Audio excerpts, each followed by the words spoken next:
What happens to a dream deferred? Does it dry up like a raisin in the sun? Or fester like a sore and then run?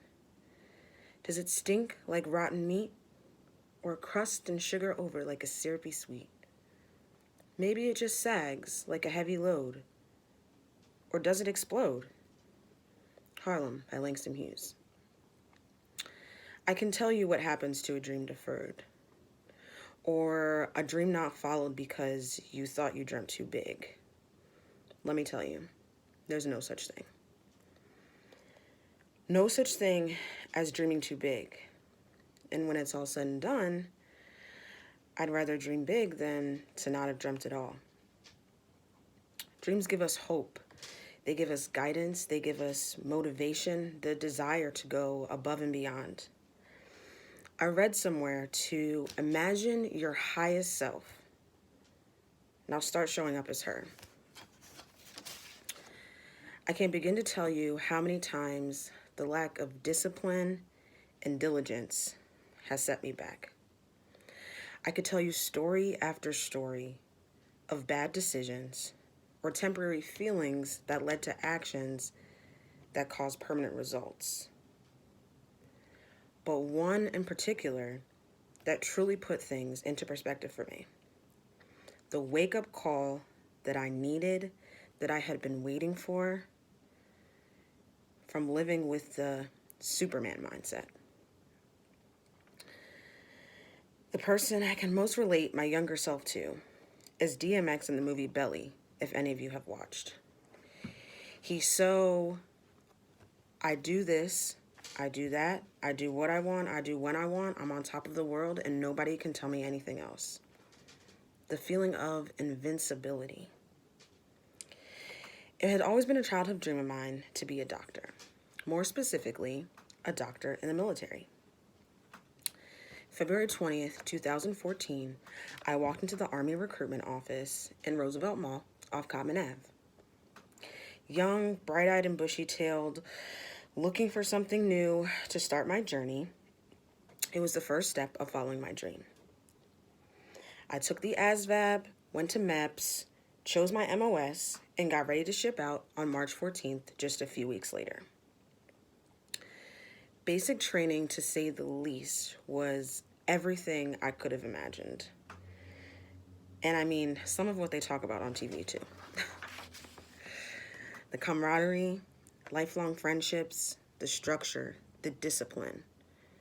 It was everything I had been looking for. And oh yeah, I met the girl of my dreams too, but that didn't last long. The idea of breaking you down to build you back up into a soldier was a concept I really, really liked. I was all for, and still am, rebranding myself and starting anew, as long as it made sense for the bigger picture. Well, as soon as I finished basic training, you then go to job training, which is also known as AIT, Advanced Individual Training, in which case you learn the specificities of your MOS.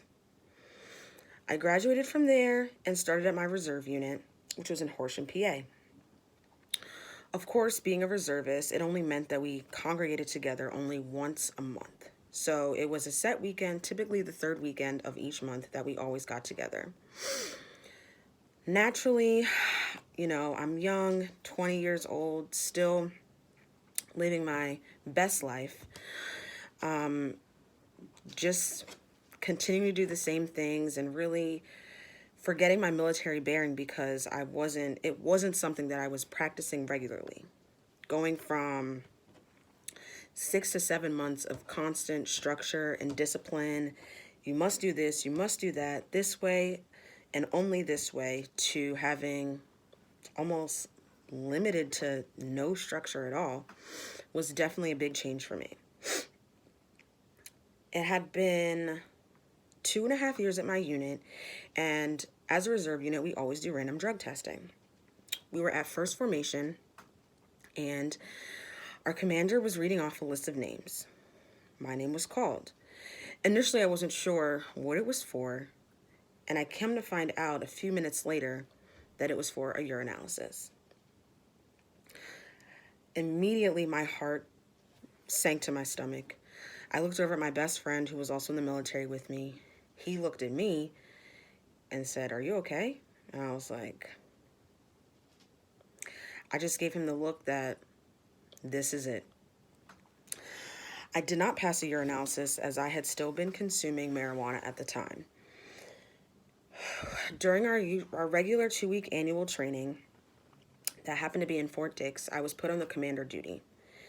I've never been put on the commander duty before, and I noticed that every other soldier on this duty were the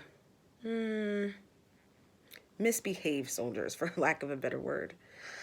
And I was looking around and I'm thinking, something doesn't seem right. Well, I was finally pulled to the side by the commander, and she pulled out the results of my urinalysis, in which case I had I had failed the test for the presence of THC. At first, it just seemed that I was going to be suspended. A few months later, I come to find out that I was actually being discharged from the military.